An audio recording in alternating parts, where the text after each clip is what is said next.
हो मंडळी हो, हॉटस्पॉट इथंच आहे बर का. तर मग चला चॅनलला सबस्क्राईब करा आणि घंटी नक्की वाजवा.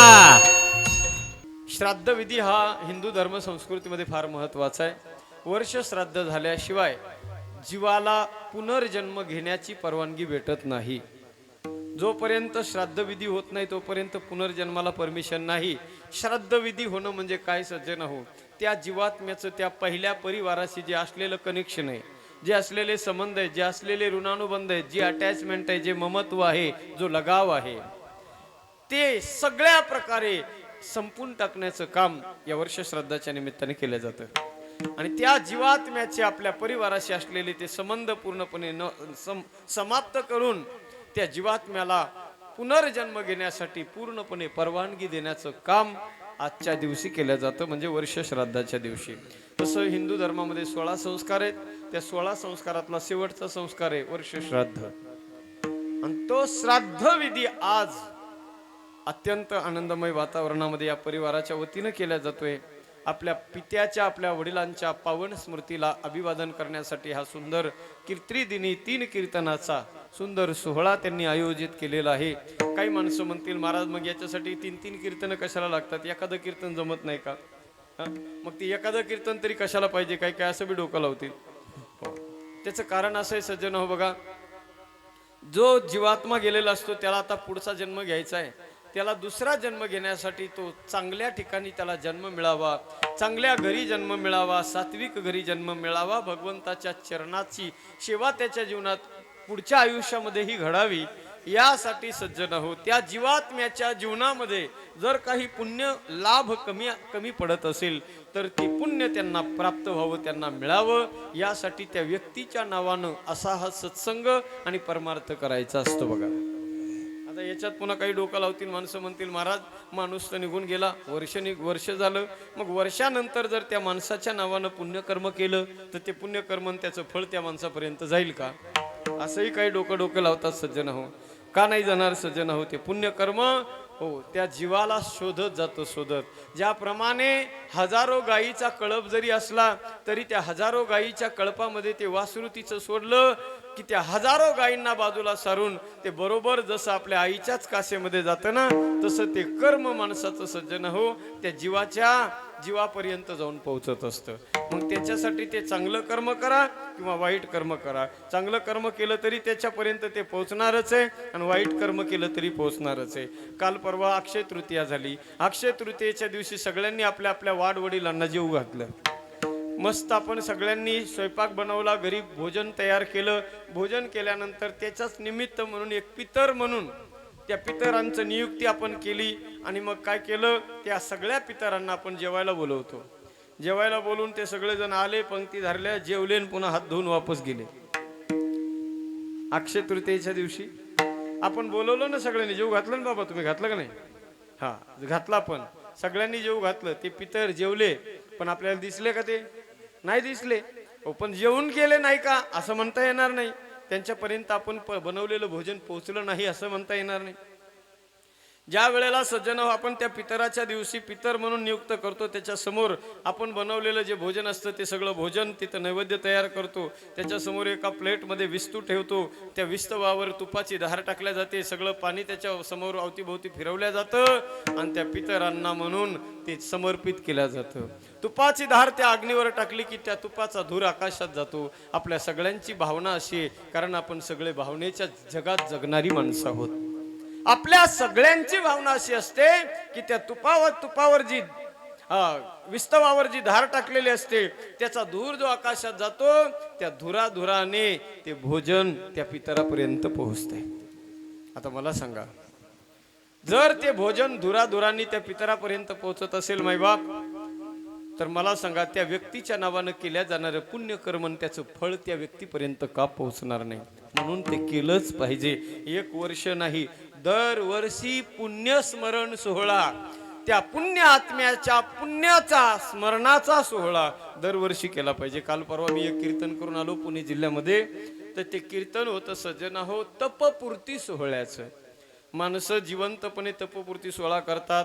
25 वर्षाचा झाला की सोहळा करतात, रौप्य महोत्सव. 50 वर्षाचा सुवर्ण महोत्सव, 75 वर्षाचा अमृत महोत्सव साजरे करतात. माणसं जिवंतपणे सोहळे करतात. पण मी ते कीर्तन केलं होतं सज्जन हो, तपपूर्ती सोहळ्याचं. तो तपपूर्ती सोहळा जिवंतपणे नव्हता, मेलेल्या माणसाचा तपपूर्ती सोहळा होता.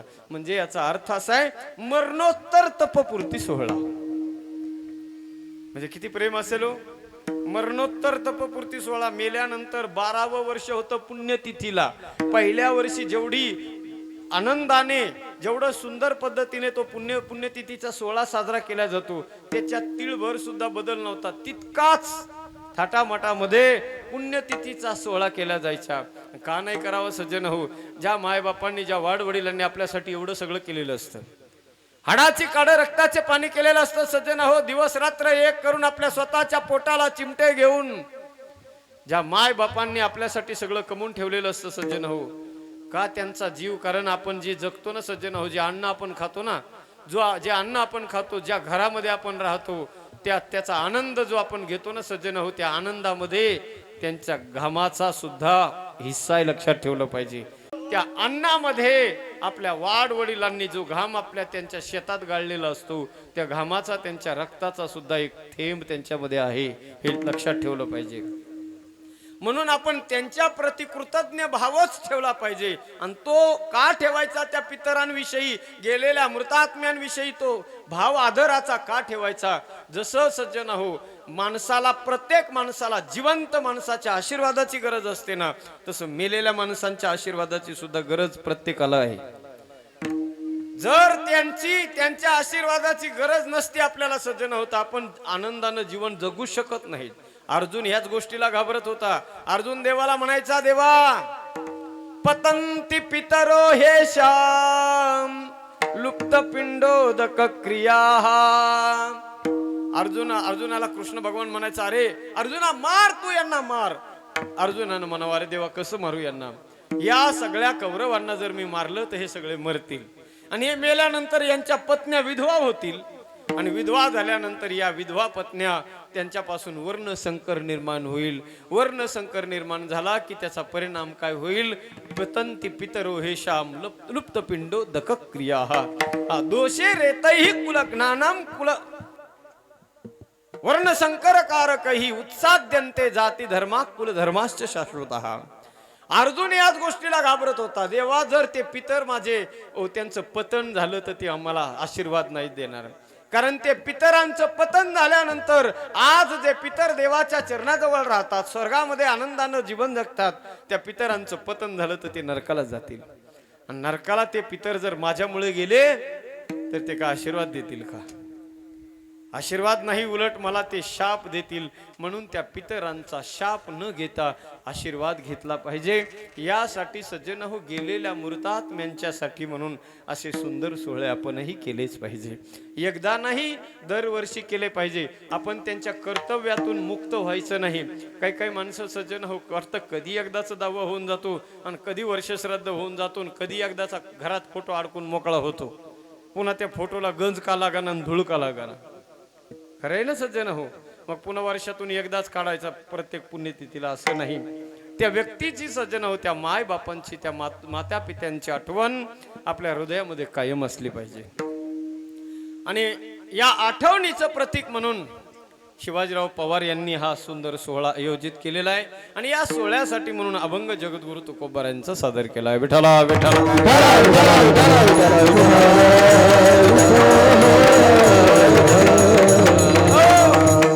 या अभंगाच्या माध्यमातून जगद्गुरु तुकोबाराय सज्जन हो, जरा लक्ष द्या. श्री विश्वनाथजी किसनराव पवार या पुण्यात्म्याच्या पुण्यस्मरणाच्या निमित्ताने, त्यांच्या पवित्र आणि गोड आठवणींना उजाळा देण्यासाठी, त्यांच्या पावन स्मृतीला अभिवादन करण्यासाठी म्हणून त्यांच्या परिवाराच्या वतीने त्यांचे चिरंजीव शिवाजीराव विश्वनाथजी पवार, अर्थात आपल्या सगळ्यांचे सुपरिचित असणारे टेलर, यांनी आपल्या वडिलांच्या, आपल्या पित्याच्या पावन स्मृतीला अभिवादन करण्यासाठी म्हणून सुंदर हा सोहळा मौजे अंतरवाली गावामध्ये त्रिदिनी कीर्तन महोत्सव सोहळा अत्यंत आनंदमय वातावरणामध्ये आयोजित केला गेलेला आहे. रात्रीच ज्यांची गोड अशी कीर्तन सेवा संपन्न झाली, या सोहळ्याच्या निमित्ताने ज्यांनी गोड अशी सेवा दिली, आपल्या सगळ्यांचं आवडतं व्यक्तिमत्व, सगळ्या गावाचं ज्यांच्यावरती अत्यंत प्रेम आहे, असे आमचे परमस्नेही माझ्या जीवाचे जीवलग असणारे आदरणीय हरिभक्त परायण श्री महेशजी महाराज भागवताचार्य हरवणे महाराजांना वंदन करतो. त्याचबरोबर आज संध्याकाळी ज्यांचं गोड असं कीर्तन होणार आहे, महाराष्ट्रातील प्रसिद्ध कीर्तनकार, ज्ञानेश्वरीचे निष्ठावंत उपासक असणारे आमचे जीवलग मित्र आदरणीय श्री गणेशजी महाराज पिंपळगावकर, आपल्याही चरणी वंदन करतो. त्याचबरोबर गोड ज्यांनी चाल आताच आपण ज्यांची चाल ऐकली, आदरणीय आमच्या सगळ्या महाराज मंडळींचं ज्यांच्यावर नितांत प्रेम आहे, आदरणीय आमचे जिजा, आपल्याही चरणी वंदन. त्याचबरोबर आपल्या गावाचे लाडके लढीवाळा असणारे जावई आदरणीय हरिभक्त परायण आमचे योगेश दादा, आपल्याही चरणी वंदन. आदरणीय संगीत अलंकार माझे परमस्नेही मुटकुळे महाराज, आपल्याही चरणी वंदन. बाकी सगळी लाडकरी मंडळी, गावातील विनेकरी महाराज आणि विशेषतः दोन्ही सुंदर मृदंग वादक, त्यामध्ये महाराष्ट्रातील प्रसिद्ध मृदंग वादक आदरणीय श्री प्रदीप महाराज बोराडे, वा, महाराजांनाही वंदन. आणि इकडे माझ्या उजव्या हाताला महाराष्ट्रामध्ये सज्जन हो, मृदंगाच्या क्षेत्रामध्ये ज्यांचं अग्रगण्य नाव घेतलं जातं, ज्यांचं नाव घेतल्याशिवाय वारकरी संप्रदायाचा मृदंग आणि पखवाज पूर्ण होत नाही, असं महाराष्ट्रातलं एक थोर व्यक्तिमत्व आदरणीय श्री रामजी महाराज काजळे भाऊ यांचे एक नंबरचे पट्ट शिष्य असणारे आदरणीय श्री विठ्ठल महाराज ढोकर. हो, दोघांना, या सगळ्यांसाठी एकदा जोरदार टाळ्या वाजवायच्यात.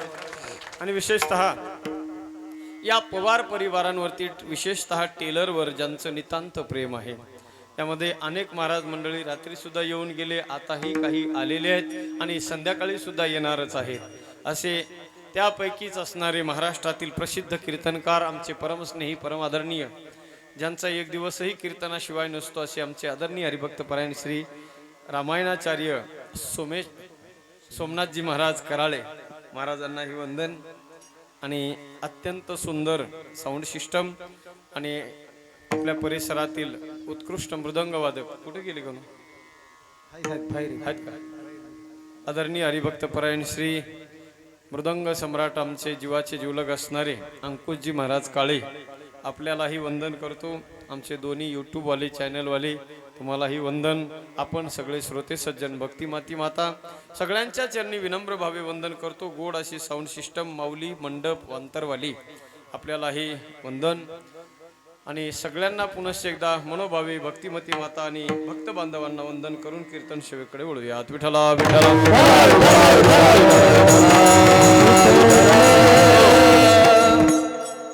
वास्तविक कीर्तनाचा नंबर माझा रात्रीचा होता, पण आम्ही थोडस बदल करून घेतला. महेश महाराजांच्या शेतात आता आमचं आऊत आलंय. वास्तविक शेत त्यांचे नाऊत आमचे, आता अशी अवस्था झाली. नंबर त्यांचा होता, पण काही अपरिहार्य कारणामुळे रात्री त्यांना करायला लावला आणि सकाळची सेवा त्यांना बोललो मी करतो. महाराजांनी आपल्या मनाचा मोठेपणा दाखवून ते सेवेचा बदल त्यांनी केला, त्याबद्दल तुम्हाला पुन्हा एकदा धन्यवाद. अभंग जगद्गुरु तुकोबारायांचा अत्यंत सुंदर गोड असा अभंग सज्जन हो. या अभंगाच्या माध्यमातून जगद्गुरु तुकोबाराय आपल्या जीवनामध्ये जी महाराजांनी क्रांती केली ना, त्या क्रांतीची उद्घोषणा तुकोबारायांनी या अभंगातून केली. पण तत्पूर्वी अभंगावर विवेचन करण्यापूर्वी अल्पशा परिहार देणं अगत्याचे. वैकुंठवासी विश्वनाथजी किसनराव पवार, अर्थात आमच्या टेलरांचे पूज्य पिताश्री, त्यांना जाऊन आज 1 वर्ष लोटलेलं आहे. 1 वर्षाचा काळ गेलेला आहे. तो काळ अत्यंत भयंकर होता, अत्यंत कठीण आणि खडतर असा काळ होता. त्या काळामध्ये एखादा माणूस जर या जगाचा निरोप घेऊन गेला, तर त्या व्यक्तीला आणि त्या परिवाराला भेटायला जाण्या इतपत सुद्धा मोकळीक त्या काळामध्ये नव्हती. इच्छा असून सुद्धा माणसं भेटायला जाऊ शकत नव्हते, अशी परिस्थिती त्या काळामध्ये होती. अर्थात तो कोरोनाचा भयंकर काळ होता. म्हणून त्या काळात सगळ्यांना येणं शक्य झालं नाही. आम्ही स्वतःहून टेलरला बोललो की आम्हाला आता नाहीतरी यायचंच आहे कीर्तनाला, तर त्यानिमित्ताने आम्ही सगळेजण येऊ.